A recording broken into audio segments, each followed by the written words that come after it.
I just want to say that my kids, whenever they do something like hurt themselves or they're acting like all crazy and jumping off of stuff, I tell them that I'm not going to take them to the hospital, so they better not hurt themselves. We're traumatized because I'm scared. Yeah. I'm going to be like, look, this is the last time I tell you, because if I have to go to the hospital, you better believe we're not going. It's so true.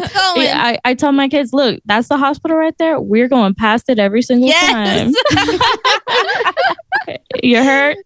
It's okay. Just put some ice on it. Sana, sana, culito de rana. Let me just kiss the boo-boo away. It's all good. Yeah. It's not a big deal. Rub some dirt on it. Yeah.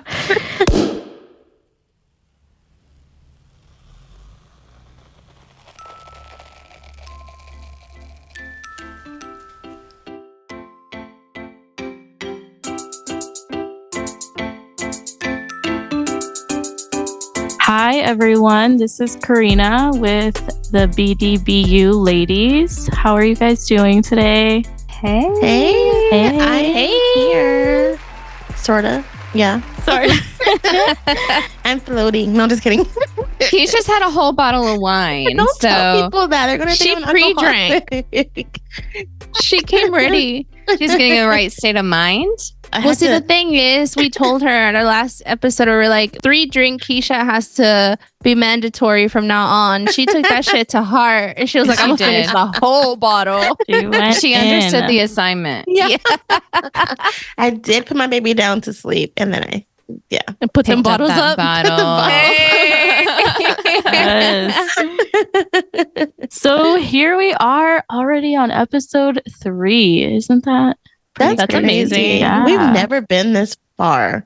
Like, we never could get to this. I mean, we have like more than 3 episodes, but like, we've never been ahead of the game This far in advance. Yeah. So like, by this time, you guys have already had 2 episodes from us. I'm not even trying to brag, but like, we're recording every week, so We're trying to be on like our true crime people's shit. Like, Literally, like, we've lived 1,000 lives since the last episode. So we have.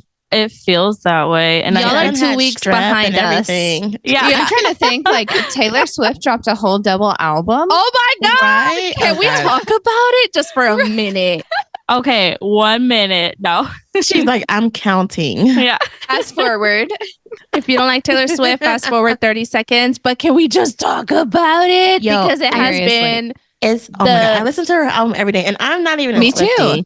but I feel like every day my songs change. So my That's song cap. right now, I feel like Keisha is a Swiftie now. She's low-key a Swiftie. I love it. my favorite song today is "Who's Afraid of Little Old Me," because I feel like I can get gangsta and ratchet like she says she is in the song, and I'm just like, and Axel comes down, he's like, "Why are you listening to this?" I'm like, "Because I like it. Like, this is my song." Yeah, don't mess with my vibes. I think my favorite song is Guilty as Sin because I've never heard a song about masturbation be so poetic before. So I can't listen to Alchemy too much because it makes me sad. No, I don't listen to that one too much. I love Florida, though. Florida's my God, jam. I love Florida. You're going to go bury everything there. Yes. So bury everything. Yes. Look, if I have to commit a crime, I'm going to Florida. Yes. That's all I'm saying. I need to learn how to like dissect the lyrics and Just put it on one day. What I did when it came on, so I've always listened to like Taylor Swift songs like here and there. But then when the album came out, I ain't gonna lie, Jocelyn and Terrin talked about it so much. I was like, let me listen to this shit, right? She put us on Do Not Disturb. I did. Did you mute us? She was like, nah, we're not doing this. I'm at work. Right. Yeah. But then I went and I listened to it and I was like, oh my God, like some of those songs tell my life right now. It's serious. crazy. It's serious business. I get it. It is. So like, go listen to it. If you haven't, go download it.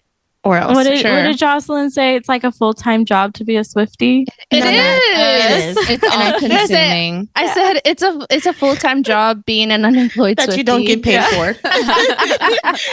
I can't do it full time, but I can do it from like 5 to 8 p.m. Yeah. So we're a Swift loving podcast over here. Well, Except for Karina. Yeah. Yet. I'm honest. And, I was telling the girls, I'm like, so don't disown me already because we're new, at this relationship. But I need to we're come still clean. in the honeymoon stage. Yeah, Right? I need to come clean. I'm not a Swiftie, but She was scared. She was going to get canceled. no, cancel before I even got started. Right. Yeah. She's 1.5. So that 1.5 can easily turn to a 3. But I truly respect her. And I think she's like brilliant. And she is. She's very Thank you for words. recognizing that. Yeah. Like she's she's a great businesswoman. I mean, if you're listening, can you please send Jocelyn a shirt with like, please. Hey, what about me? Oh, sorry. And Terrin. Send them a shirt or a sock. Just Taylor, I paid for the tickets and I'm poor. So no, what I want to know, girl, how do you get that bodysuit to stay in place like that? You be dropping it low and it does not move an inch. What do you do? Is it toupee tape? What is it? I need to know. It's glued on to her cooch.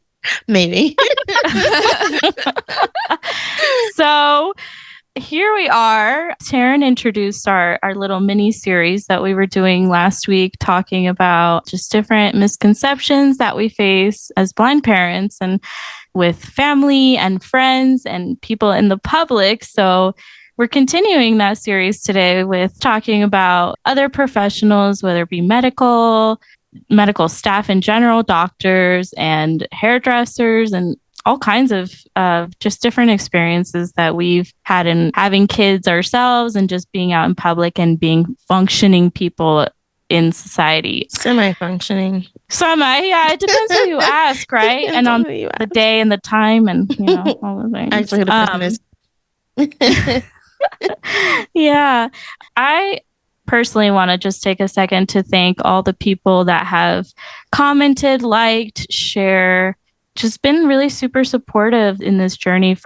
I'm a newbie, and these girls are pros, but I appreciate all of it. So I really just thank you all for tuning in. Can we take a minute though and really thank the blind dads, because the dads are coming through. Not even the blind dad. So I just want to give a special shout out to Neil Dog. I was not Neil, thank you. Expecting you to share our podcast. So when you did, it made me smile. I know you're like, I'm sorry right now. So thank you. Thanks to the men. Yeah. To the men. We have a lot of men listeners. We really do. And it's that makes me so proud, because I think when we first started, we really were like a blind moms podcast. And we just really didn't think that men would want to come on here and listen to a bunch of girls drinking and kikiing, and just talking. But you guys are really coming through, and you guys really show us love, and that's just we're really proud of that audience. So we are. Thank y'all for going hard for us. We really appreciate it. So shout outs to the blind dads.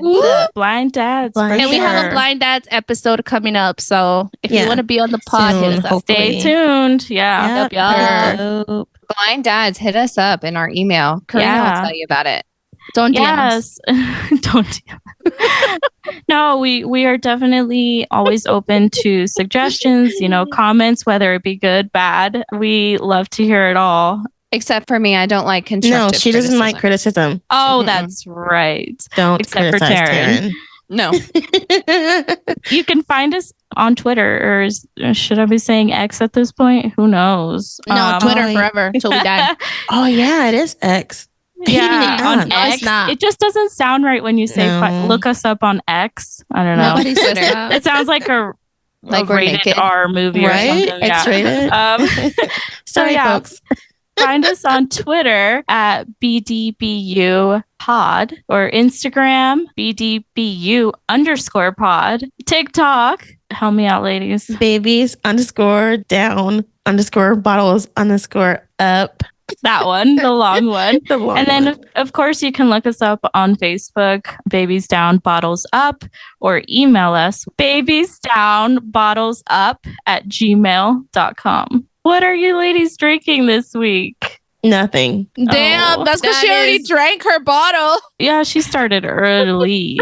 But I need to get on your level. Man, don't do that. It's really bad. I don't even know what I was drinking. I forgot.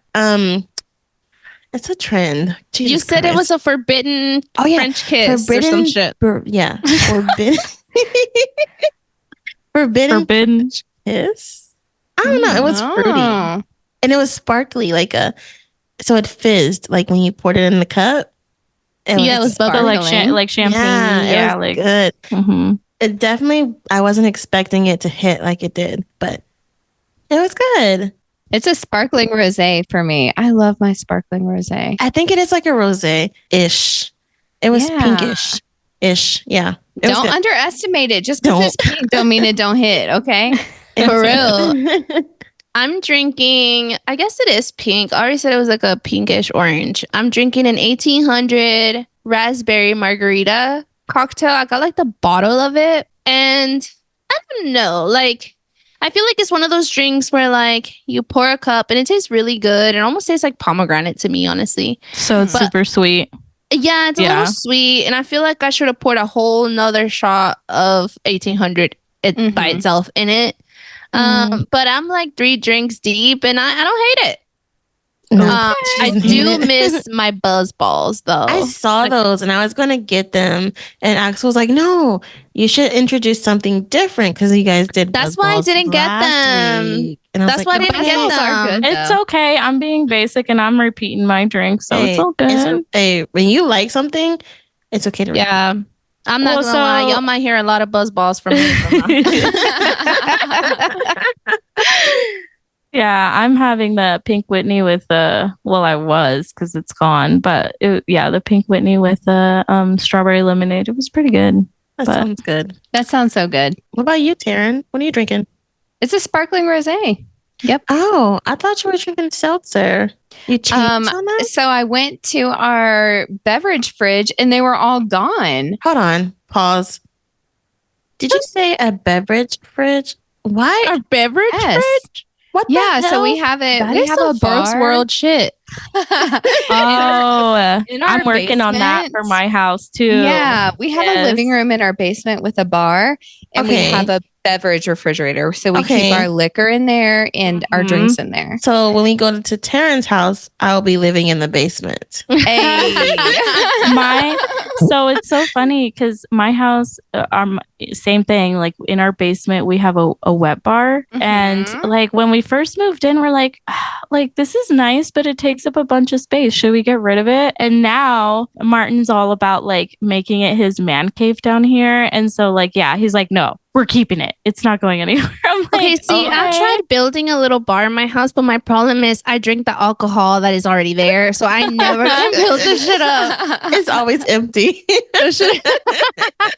It's always empty. I just can't build it up. We should probably get into our topic. We're talking about the various misconceptions that we've all dealt with. In particular, we were talking about some of the, I guess you could say, more basic day-to-day things that we do, like going to get our hair done and our nails done and how those people see us. Recently, I went to get my hair done, and I'm not going to get into like the details of what I got done because I don't like explaining it, but it's called a sew-in, right? I went and I got my hair done in a sew-in, and it's like a protective hairstyle. So it like helps my hair grow, blah, whatever. So I can tell when my hair isn't how I like it. I can tell that it's something off about it. And so I usually like FaceTime my mom or my sister. I always send a picture because I always want to see what my hair looks like.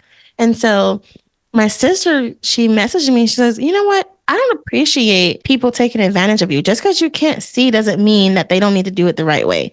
And it happens more than less. You know, it happens more often than not happening. Even when I go to get my nails done, like I can tell if you have like a nick or something on my nails, like if it's not right. And the fact that when I tell you, you kind of like try to make me seem like I'm crazy, kind of upsets me too. So it happens too much, I think. Yeah, it really bums me out because I'm like, do you feel like because I'm blind, I don't care about the way that I look? I'm still paying you to do the work that you do on everybody else. Like, I've had such a hard time finding a good hairdresser because of it. I'm like, do you guys just not care to give people quality service? Like, it doesn't matter who it is, just do what you're supposed to do.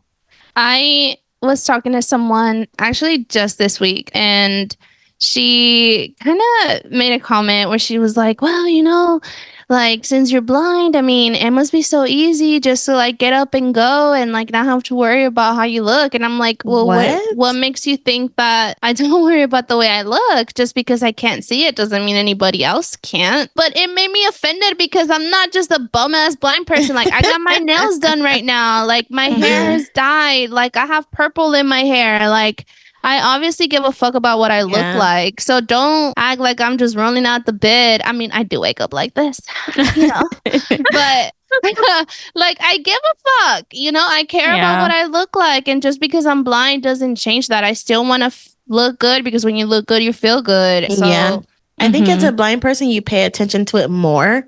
At least I do. Right now, my hair, I got it done like 2 weeks ago, maybe, and it's already messing up. And I'm over here like legit getting anxiety. Like, oh my God, like my hair, like I have to wait like 2 weeks to get done. Like I don't have another appointment anytime soon. I don't want to go to work looking crazy. And my mom told me no matter if you can see or not, you always want to make sure you're on point if you're going in public. You don't want to be looking crazy.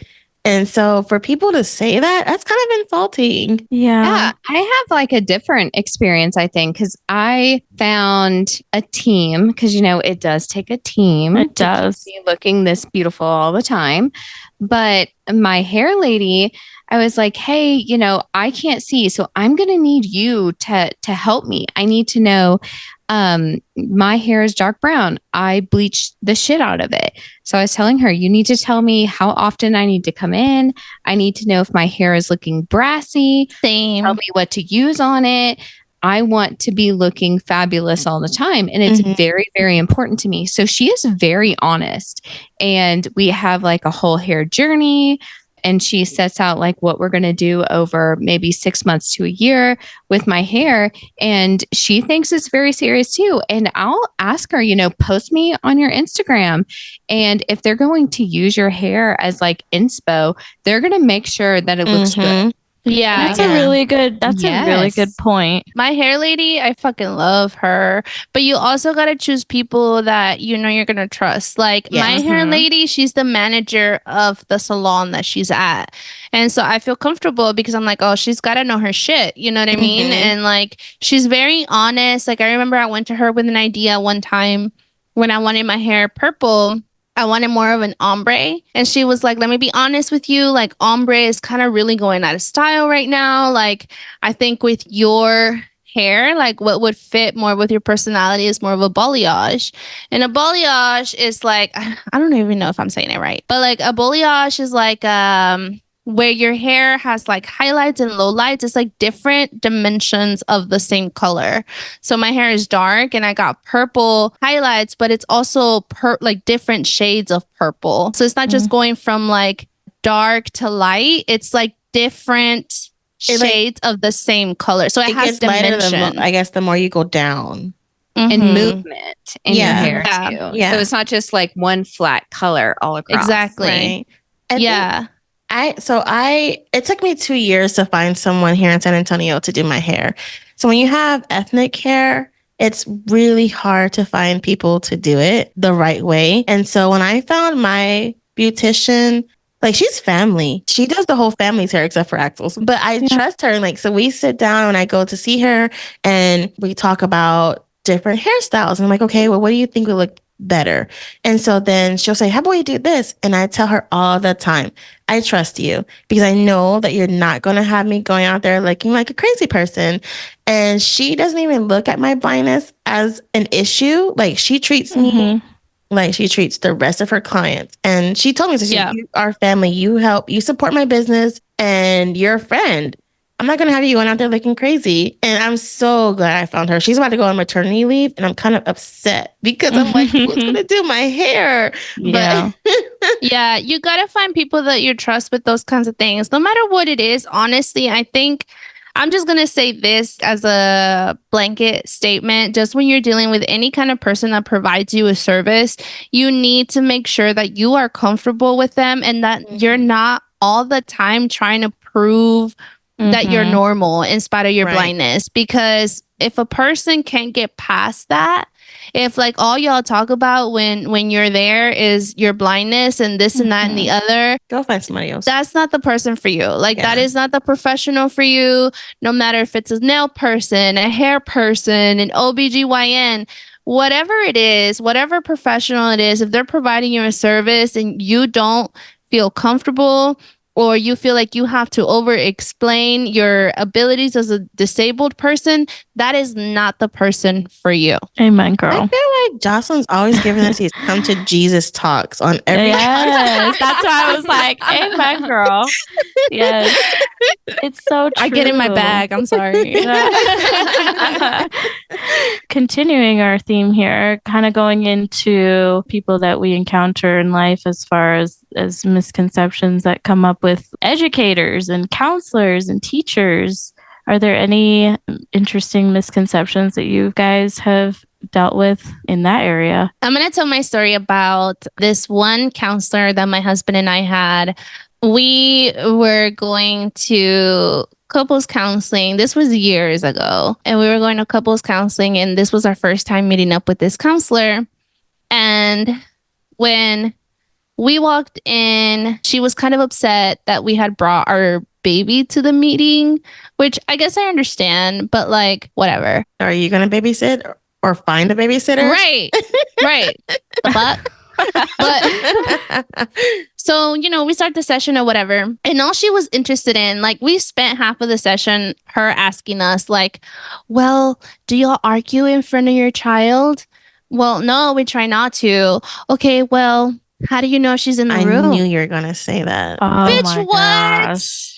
Oh. Like, we spent half of the time explaining to her how we took care of the kid before we even got into our issue, and our hour was up. And we walked out of there, and I was like, man, if we don't agree on anything else, my husband and I agreed that we were not fucking going back there. Like, what a waste of a session. For real. We bonded on that. Like, wow. That's really disheartening just for my little therapist heart, because it's like oh, and then no, check this shit out. You know how like last episode we were talking about how they try to like relate to you with their own disability. She was like, oh, well, I understand because I have epilepsy.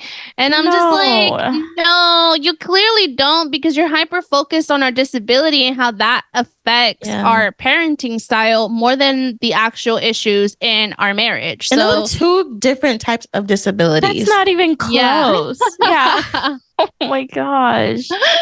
So it was awful. We never went back there. And then that's what I mean when like you really know that's not the right fit for you.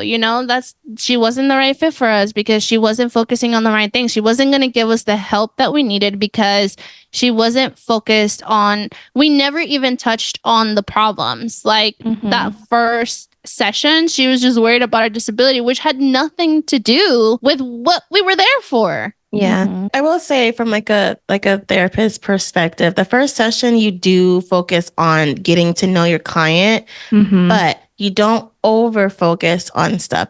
Like you want to get to know like their background, the type of things they may be dealing with, why they're at counseling or rather seeking help.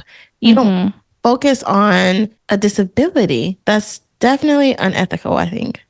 And if I'm wrong, tell me. But I feel like that's not what you're supposed to do, because how are you supposed to build that strong alliance with your client to get them to try to understand or to be comfortable with you to share? Because, you build that alliance so that they can share. So then the more you guys see each other, then the more they will want to share about their disability. Right. On their own time. Well, I dealt with a counselor. I'm from Georgia, so they're called vocational rehabilitation counselors.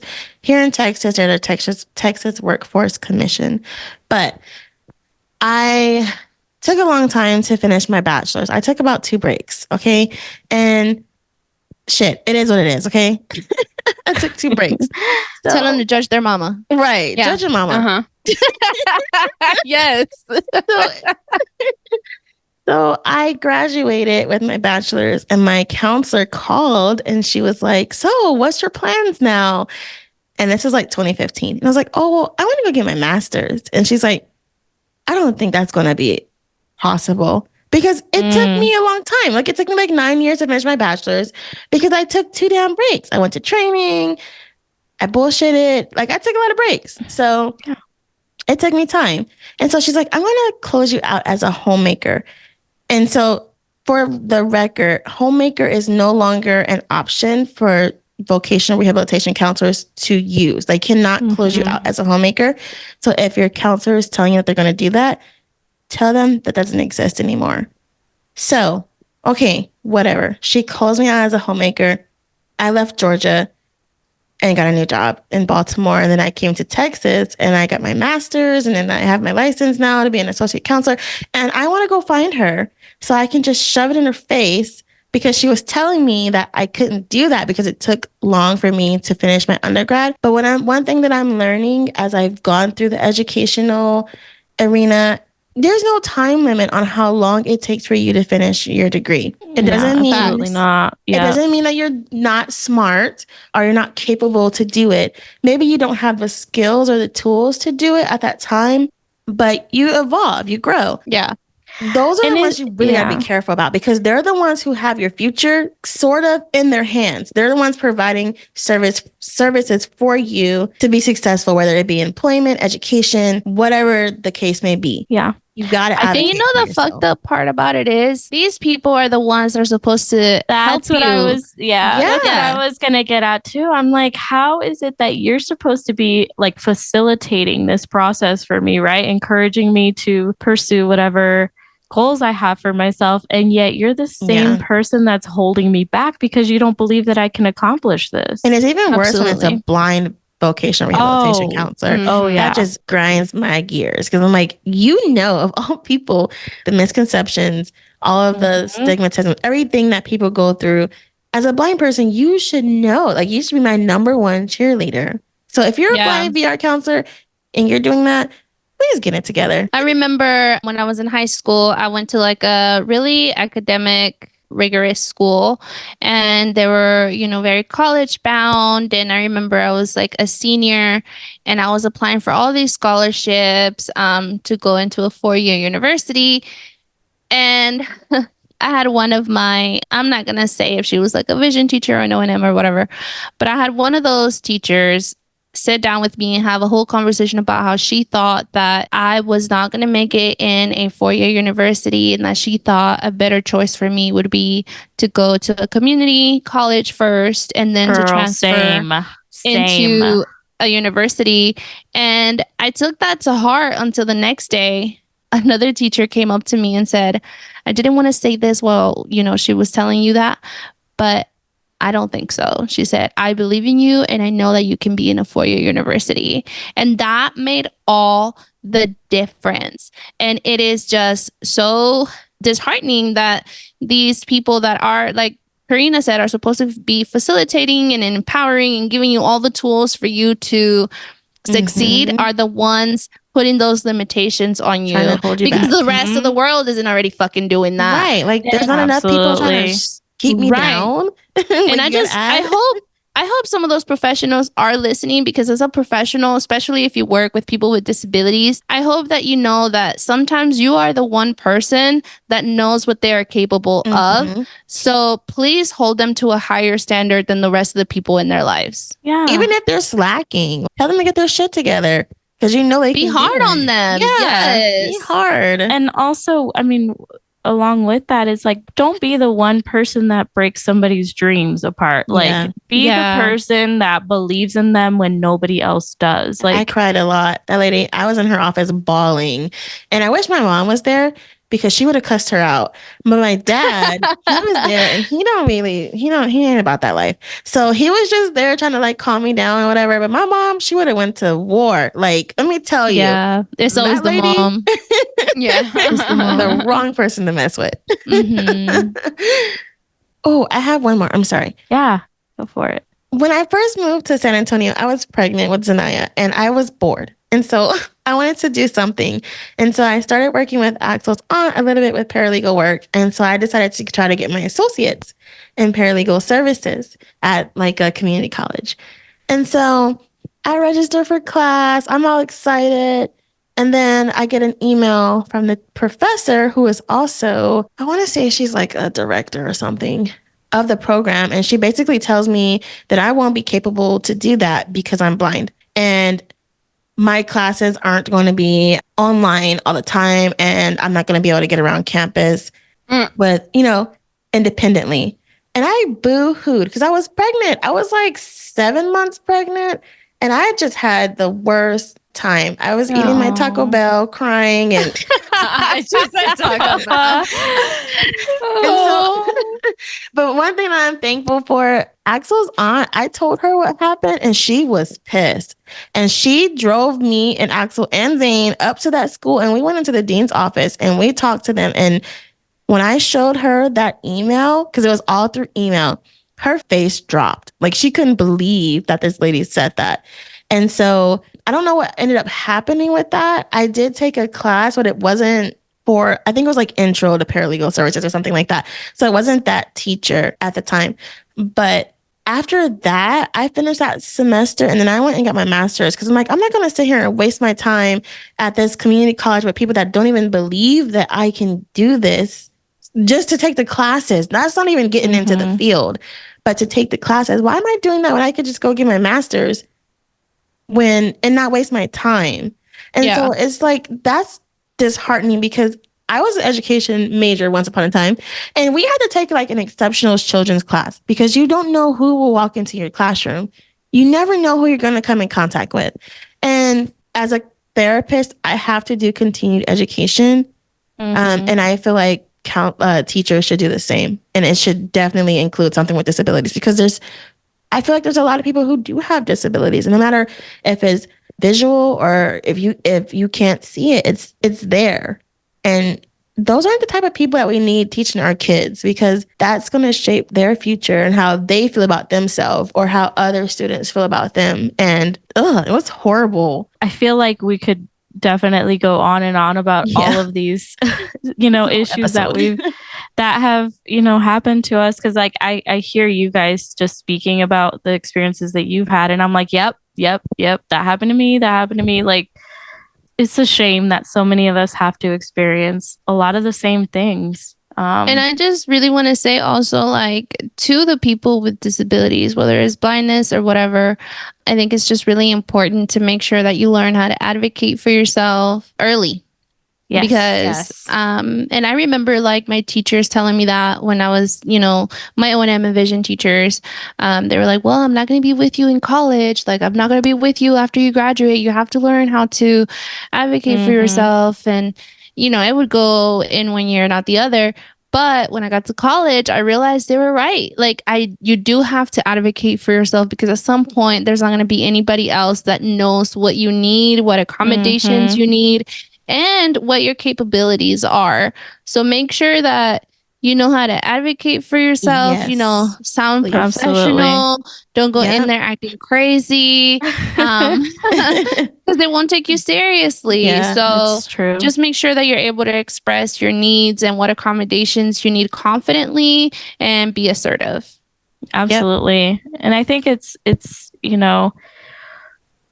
important to be able to advocate, but sometimes you don't know what you need, like I personally, grew up in a household with a mom who didn't speak any English. So language was always a barrier, right? And so like she could never really help me advocate for anything growing up. Like I felt like she really desperately wanted to try to help me, but she had no idea what I needed and how, and like how to speak up and let people know, like in meetings and things like that. So it was always really hard. I definitely had to figure things out the hard way. It was like, I felt like pulling teeth sometimes because it was just like me against the world. You know what I mean? It really is sometimes. Yeah. Just know that there are people that are there to support you. And like, you just have to really speak up and find people that can help you through the process because there's so much support out there. It's just knowing where to look for it and how to ask for it. Our next kind of little section here on misconceptions we wanted to bring up was just regarding medical professionals that we've kind of dealt with, whether it's nurses, doctors, social workers, and things like that. I feel like this is going to be a a big one for a lot of us. As parents, like this is something that we definitely have to deal with. I mean, for me personally, I feel like it's on a daily with, my kids being so little and being sick all the time. I'm constantly in doctor's offices and dealing with nurses and all these people, from day one when we're in the hospital getting ready to give birth and have these little, kiddos and all these responsibilities. Like we have to deal with these people all the time. And I feel like these misconceptions that we face are constantly like just hurting us and really discouraging us to parent the way that we want to and just feel confident in what we're doing, even as new parents. So ladies, I'm sure you guys have a lot to contribute. I just want to say that my kids, whenever they do something like hurt themselves or they're acting like all crazy and jumping off of stuff, I tell them that I'm not going to take them to the hospital, so they better not hurt themselves. We're traumatized because I'm scared. Yeah. I'm gonna be like, look, this is the last time I tell you, because if I have to go to the hospital, you better believe we're not going.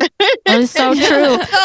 I tell my kids, look, that's the hospital right there. We're going past it every single time. You hurt?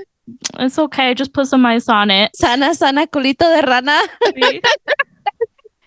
Let me just kiss the boo-boo away. It's all good. Yeah. It's not a big deal. Rub some dirt on it. Yeah. I think it's just really sad how when you go in to have your babies and you're going through the birth and everything, I think something, at least it was for me, like in the back of my mind, I was always like on alert. I was always like kind of on the defensive, but just really guarded about it's coming. Someone's going to say something. Someone is going to wonder whether I'm capable of raising this kid. Who's at home? Who's going to help you? Who is going to take care of this child? And I think I was just always hyper alert on that. And like, that sucks that I have to go into what's the most vulnerable, something really vulnerable, right? Like just, life-changing event. Like, yes, there's and so much. Yeah. And just waiting for them to send in the social workers because it's coming. It's coming. Yeah. And I don't know. I'm going to need somebody that's not disabled to verify, but I don't know if they send a social worker to everybody. They do not. My mom is the chief nursing officer of a woman's hospital where they deliver babies. There are certain criteria in which they send the social workers in. I will say my hospital was really great, and I did get a social worker in my room, but she never addressed my blindness as an issue. I'm sure some of the questions she asked kind of were skirting around it, but she never once made me feel like she didn't think I was capable. And I think it helped that I had both of my kids at the same hospital because I'm kind of hard to forget, not for the good reasons either. Like, but they never made me feel as though I couldn't take care of my babies. Although I'm sure that was the reason why she even came to my room in the first place. So mine was different. So I had my kids in 2 different states. And so Zane was born in Baltimore. And I feel like every time we turned around, it was just me and Axel. And every time we turned around, they were asking who was going to be at home helping us. And it got to the point where I just said, yes, we have help. And we didn't. My mom didn't come till 2 weeks after. Zane was 2 weeks early. And she didn't come till 2 weeks later. I said we had help too, just so they could stop fucking asking. Yes, like leave me the fuck alone. And so then like we were getting ready to go home. And I'm so thankful for this lady. I don't even know her name. But she came in and she was a pediatrician. She came in and she goes, they were going to send a social worker in here, but I told her that she didn't need to come in here. There was no need for her to come in here. And I was so thankful for her because when I was in the hospital, I was so afraid for him to even cry because of my fear. Yeah. But then when I get to freaking San Antonio, those people, they don't give a shit. Like they don't treat you any different. I didn't see a social worker. They didn't ask if I had any people at home to help. And maybe because they saw I had another kid. That's wonderful. Yeah. Yeah. It was a breath of fresh air. Right. Like, I wonder if they're like, oh, well, is this kid number 1 or kid number 2? Maybe that makes a difference. Maybe because it was so much more. I felt it was normalized. I will say though, like just in general, like the difference that it makes when you have your first and your second one, just you as a person, as a mom, the way you move in that room, the way you move when you hold your baby, the way because you know what you're doing. Your mannerisms are more confident. So maybe it's just them watching you that's like, oh, she's got this, you know? Yeah. So I'll just say, like, for me, I made it a point to like make my presence known, like even before I was gonna give birth. So I called the hospital, I set up a tour, I went in, and this was all through like COVID too, so they weren't even doing in-person tours. And I was like, well, I can't see your online, videos, so can you let me come in? And they're like, yeah, sure. Like, so they accommodated us, and we went in and we got to check out the rooms. And I did it because I wanted them to see that I was a capable, individual. It wasn't a surprise. Yeah. And I wanted to know, of course, I wanted to be prepared. I wanted to know the layouts of the rooms. Like, so we went into L&D, we went into, like the mom and baby after, and like, it was so beneficial, I think, for us to just be able to do that. They knew like, okay, she's due in November, December, whatever. So like they knew I was coming, and I just felt like that was super valuable and important for us. Yeah. To just get in there and like, hey, you can see us walking around doing our thing. Like, we're perfectly fine. Of course, I always had that thought in the back of my mind, like you said, like, oh God, are they gonna question us, or do I have to expect a social worker to come into the room like shortly after? Like, I don't know what to do here. I was like, well, let me have like some people, in my phone, just in case I need to get someone involved, like ASAP. I have one of my best friends is an attorney. I have her on speed dial. I was, girl, you better be ready. Well, exactly. I was like, let them tell me something, because it's not going to be pretty if they try to say like, I can't take my baby home, or just even like who's there. Like, my baby's godmother is an O&M, and she was there, and she was just ready. She said when the social worker came in, she just stared her down. Like, oh, we gonna fight, right? Don't you dare, bitch. And it's like what Jocelyn was saying is like, you have to have a care team surrounding you that doesn't question your abilities, that understands how you do things. Like, I had a pediatrician with my oldest, and he did not need me to explain things. He understood that I was capable, but he also understood I was a first-time mom. So, and I was young. So he explained things like he did for any of his other moms. And it was not blindness specific at all. Yeah, my pediatrician is so great. But it comes to mind this post that I read in one of the blind parent groups, where somebody was basically saying like, this health professional that I have is constantly asking questions about how blind people take care of their babies. Do y'all have some resources that I can share? And instantly what came to my mind was, that is such a huge red flag. Yeah, because my only resource is go find a new doctor. Absolutely. Especially if you're a new parent, because you already have so much on your plate trying to figure it all out, that you don't need somebody that doubts that you could even do it. It feeds into your insecurities of already trying to take all this on. Like, it's overwhelming as it is, and to have somebody doubt your ability is like, you don't need that. No, you don't need that. It's like toxic. Yes, get change out. professionals. You don't have the time for that shit. Go find somebody else that's not going to question whether your disability plays a factor into whether you can be a parent or not. Go fucking find somebody else that's going to make you feel comfortable and judge you by face value. It's a toxic relationship. Get the hell out of it. Break up with them. Break up with them before you even get started. Seriously. And like I said at the beginning, that goes for any kind of person that is providing you service, whether it is a doctor, someone professional. If you can change that provider, do it. If it makes you uncomfortable, they work for you. They're there to keep you comfortable, to make you have a good experience. You don't work for them. Look, I go as far as like if I go to a certain store and I get a personal shopper, and I always feel like whenever I go to that store, that personal shopper, like I feel like a burden. I'm not going back to the fucking store. Fuck y'all. I'm not spending my money here. Yeah. My biggest pet peeve is if I go into a store and I get a personal shopper, oh, well, how many things were you thinking about getting? It doesn't fucking matter. Like, I'm here to spend my money, whether it is 4 things or a whole grocery cart. Like, it doesn't matter. Yeah. My money is worth just as much as everybody else's, whether you have to help me out or not. So you're not going to make me feel like a burden for needing help at these places.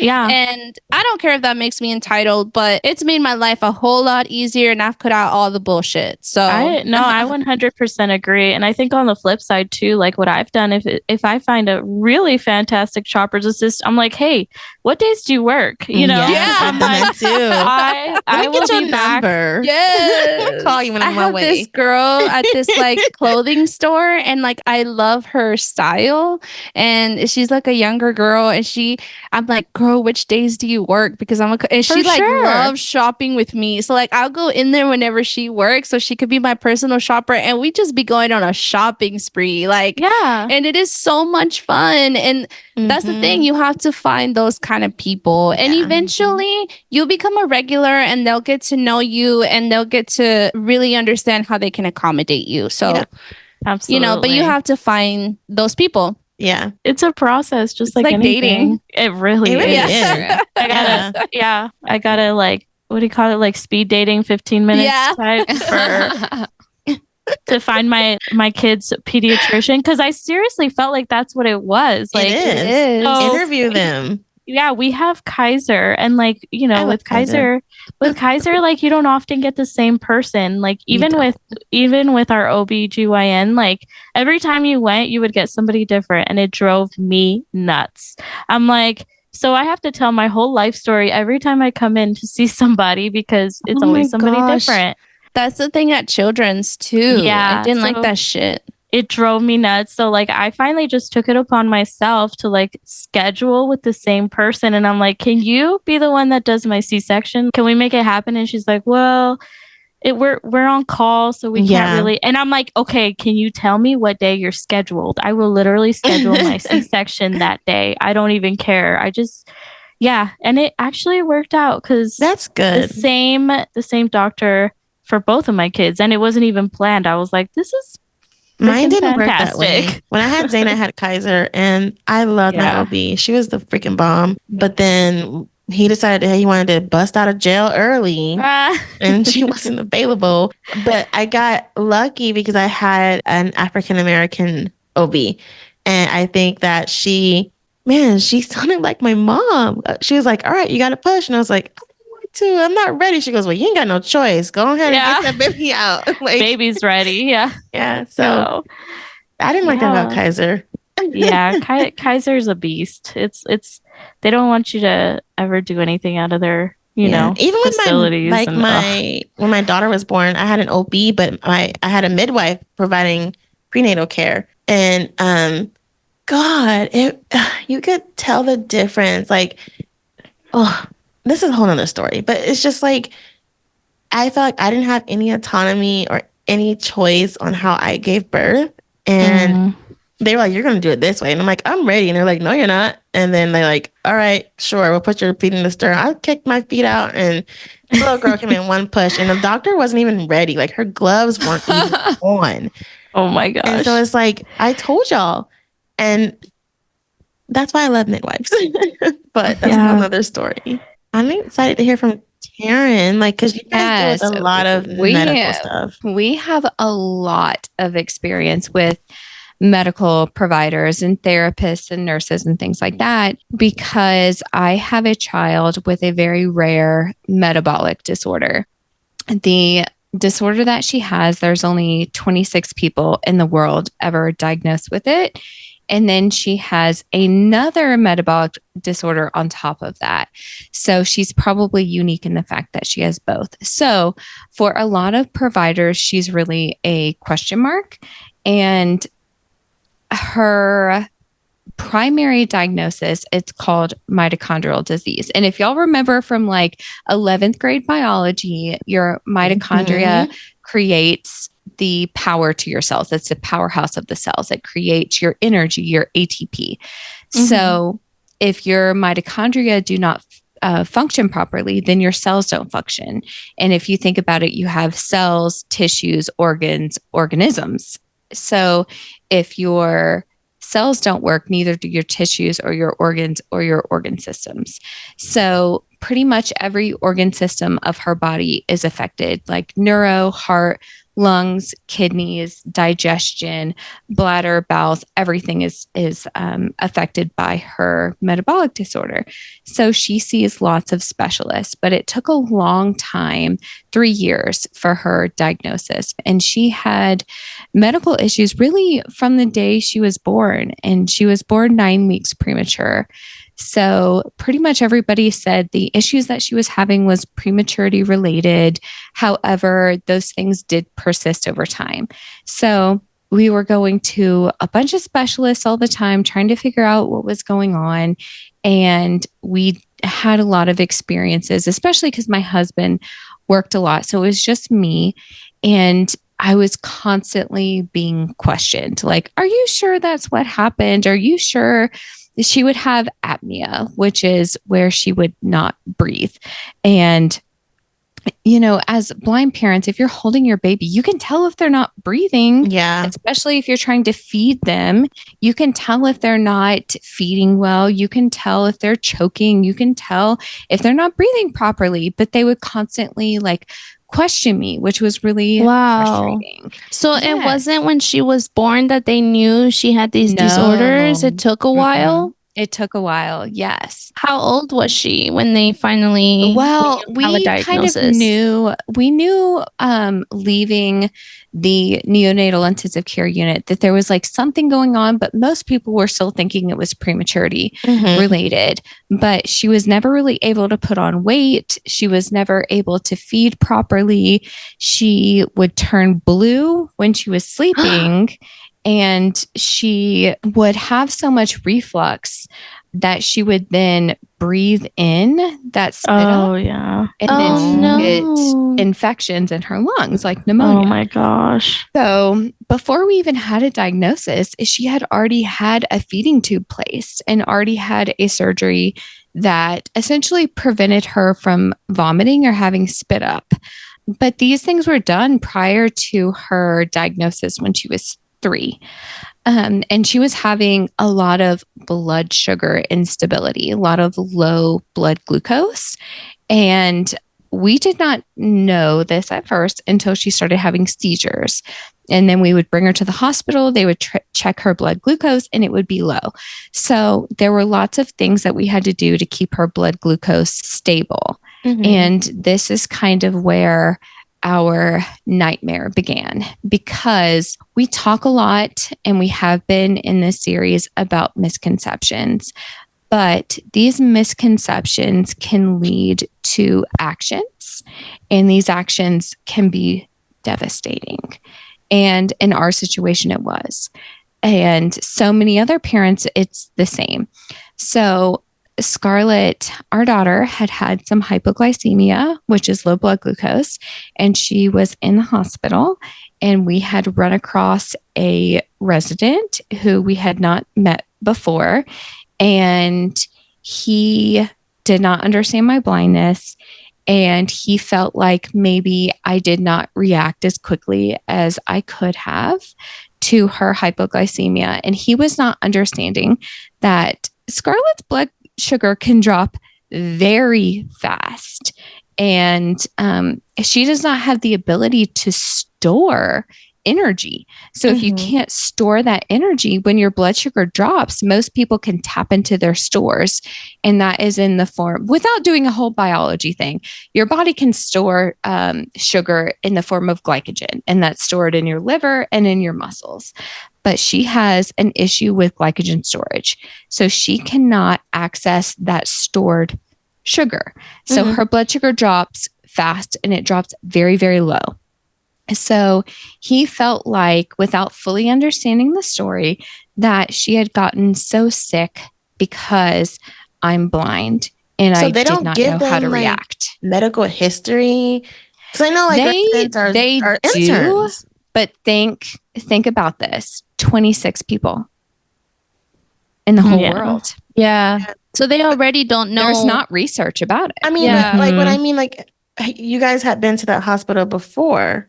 So they don't look back at every single note that's ever Yeah. done, especially in a very quick emergency situation. So she was coming in with the blood glucose in the 20s, which is extremely low.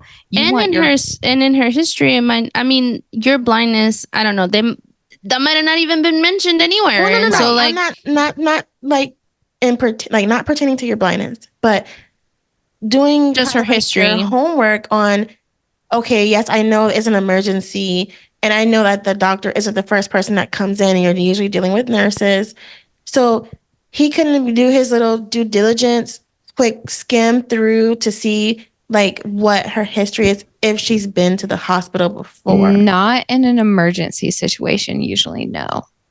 So she had been admitted to the hospital a lot. So you have in the emergency room, you have those doctors, but then you have hospitalists. And those are the people that take care of the patients when they are admitted to the hospital. Those are not the same people. And the emergency room staff cycles through pretty quickly. However, the floor staff does not. So the floor staff knew this, but the emergency staff did not. Okay, so she went. It makes sense because they're focused on the fixing whatever's happening right now. Yes, yes, not exactly. not what's causing all of this and going through the medical history to figure it out. I'm sure they do that once they've kind of like, stabilized the patient. Or once they're stable, then Yeah. they're getting admitted to the hospital and they're not your problem anymore. Right. So I just feel like he jumped the gun. 100%. Yeah, like, what the fuck? He did. So what did he say? He did not say anything to me at all. He called CPS. And because he was a medical professional, he was automatically believed over me. So my kiddo was in the hospital, then was discharged home, and I get a knock on my door, and my older kiddo was at school, so it was just me and my younger one, and it was CPS at the door. And I had never had any experience with CPS, didn't know anyone who had experience, so it was just, I was crying. I didn't know what to do. They were telling me that they had gotten a report from a medical professional that had concern that because of my blindness and my child's severe medical needs, that I did not have the capabilities to care for her. Oh my God. And my husband worked long hours at the time. He's in the military, so he's not always home. And this was just devastating to me because there was not a conversation. There was not a question, what happened or what do you do when her blood sugar is low? How do you check her blood sugar? It was no question like that at all whatsoever. It was automatically just assumed that I could not take care of her. And there was a call to CPS. And it's really scary and it's terrifying. And a CPS investigation is so invasive. And I don't know that people really talk about this a lot. And I hope it's because there's not a lot of unfounded CPS cases. And I really hope that that's the case. But they talk to everybody. They talk to your pediatrician. They talk to your neighbors. They talk to your friends. They talk to anybody around you, essentially. And it's just, everybody knows it's CPS. Everybody knows that they're investigating you. Yeah. But the CPS investigators can't say exactly why. Mm-hmm. So, your neighbors who they're talking to or whomever they're speaking with, they don't know, oh, well, it's because she's blind they can just as easy assume that they found coke in my house. They just don't know. And you know what's fucked up too? You don't know the kind of relationship that you may have with those people. So those people may already hold some kind of grudge against you and be like, oh, well, you know, I knew there was something going on over there. And it's just, it like affects your future relationship with any of those people. Like they're going to see you in a different light because like, oh, CPS is investigating CPS had her. to talk to us about her. Yeah. Like, did they go through your house? Like, how was the visit? They came to my house. They looked through our cabinets. Now, looking back, I did not know this then, but you don't have to let CPS into your home. You can show them your children, show them that your kids are safe, but you don't have to let them into your home. But also my thought was, I don't have anything to hide. Right. Would I do the same thing now? I don't know. Because sometimes they're just looking for something. Right. But I didn't have anything to hide. I let them in and I explained my child's medical history. I gave them contact information for a host of people. So at that time, Scarlett was so medically fragile. We had a team. We had occupational therapists, speech therapists, feeding therapists, physical therapy, nursing. And at that time, we had nursing almost 24 hours per day. So I was able to give contact information for our nurses. And really, I think that was the linchpin because they're like, oh no, like mom is fine. We've seen her done this, that, or whatever. She knows how to do everything. She's the one that taught us how to do Scarlett's cares. Like there's no issue at all whatsoever. And I think because we had so much nursing, so much support that they weren't concerned. But that goes back to like now, we only have nursing a couple of evenings per week. So it also makes me a little bit nervous here and there that like even now, because we don't have someone here all of the time, would we have that same issue?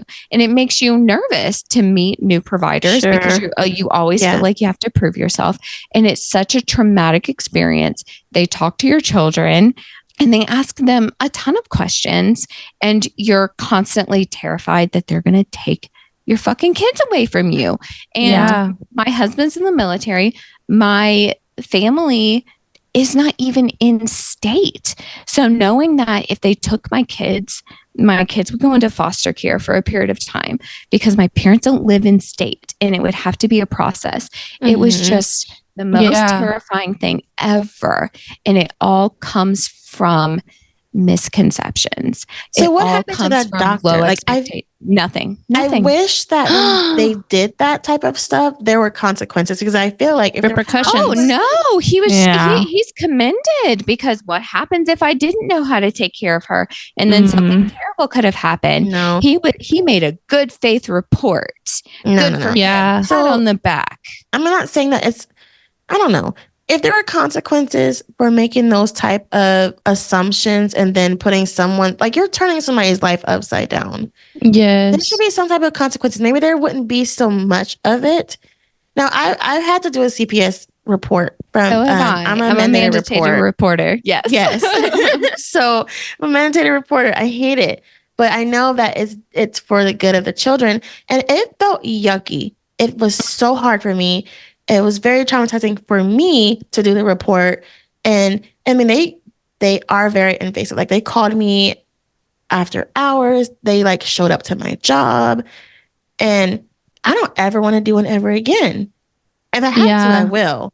But it's like, how do you sleep at night knowing that you did this and you know, like you don't even know the history and you did this? I guess the thought is to err on the side of caution. Yeah. So it's like, what are the consequences if I didn't know how to care for her? Which he could have asked me. He could have talked to me. And that's the point. It's like that's the balancing act. Yeah, he should have come to you as a professional, like said, I understand you're blind, like, you know, and your child has all these needs. How do you as a blind person meet those needs instead of assuming, like you said, and turning your life upside down? Like it's so to me, it's like common sense. Put yourself in that parent's position and like understand if somebody had those concerns about you as a parent, you would want them to come to you, right? And not assume that you're, incapable and just that makes me so mad. I think also CPS, like y'all were saying, is kind of a balance because you hear all the time about all these cases where like CPS was called multiple times and nothing was done about it. Like look at I don't know if you guys have heard the Broken Hearts podcast about the Hart family, and they, had foster children and they moved from state to state when CPS was called on them, and it ended tragically. Or Gabriel. Gabriel too. Yes. I mean, there's all these awful cases of CPS where, they really do have I don't think their job is easy in any way. But also, I wonder, is CPS interconnected? Like, is it a federal thing? Like, or is it state by state that the regulations vary? And I think that should be changed because some of these cases, the parents can just move to another state, and the agencies don't keep don't connect those don't connect those dots, and so a lot of these people that are really abusing those kids go undetected for so long because CPS don't have those records connected to each state. Misconceptions aren't only misinformed, misguided, but they can also be so dangerous to our community. And that's why it's so important. That's why we made it a series, because it is so important for us to just get this out. And whether it reaches people that have a disability or professionals, whatever, we hope that it really does help somebody navigate any of these cases. And thank you, Terrin, for sharing that. Absolutely. Hearing your voice, like how hard that was, and I could just tell that it was emotional for you, and I think it was useful for us. Like, I've been friends with you for years now, and I never heard that story. So just thank you for being so open and sharing that with us. Oh yeah, of course. I feel like it's something that needs to be heard. And thankfully for us, our case was closed. We had lots of support from people. They were able to see that this was not a legitimate concern. But next week, we're going to interview someone whose situation did not go that way. Yeah. And it can very easily be any one of us. Absolutely. And that's why I feel like this is, is important for people to listen to this and to take note. But this is not where it starts or where it ends. There's so much education that needs to be given on these type of topics. And I feel like as people with disabilities, with children, we kind of have to come together and be that support that we need. 100%. Yes. It's like us against the world. And it could be your own family that calls CPS on you because they feel like I have a friend whose own mom did. And it's like, that's nuts, because you should know the capability of your child, but it's nothing to play with. You're playing with people's livelihoods, their children. It's traumatic, like Terrin said, for everybody, especially their children that are involved. And so I feel like it's so important that we come together as a community and not do that, because CPS should not be used for a game. Revenge. No. It shouldn't be used in custody. It shouldn't be used because you were somebody's friend and you don't like what they did, so you're going to call CPS. That's not what it's there for. It's traumatic for the children.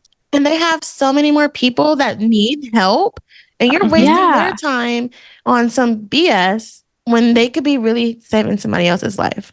Well, it's been a jam-packed episode, and I feel like it's been a lot more serious, than our usual. But I think it's been really informative and just a really good topic, like a lot of good topics that were brought up. And we really hope that this helps somebody, like Jocelyn was saying, whether it's another person and going through it with CPS or just another professional. Like, we really hope that this helps you in some way, and just be knowledgeable and just feel more comfortable and confident in what you're doing, maybe as a new parent and going into the hospital and trying to figure out what comes next. It's not easy. It's gonna come to you though. And look, like we're here for, the shiggles or whatever. Like that's cool and all, but we also want to be informative, and we also want you to walk away from our podcast feeling like you receive some kind of information that will help you in your own journey as a blind parent. So yes, that's our goal. If you have had experiences like we've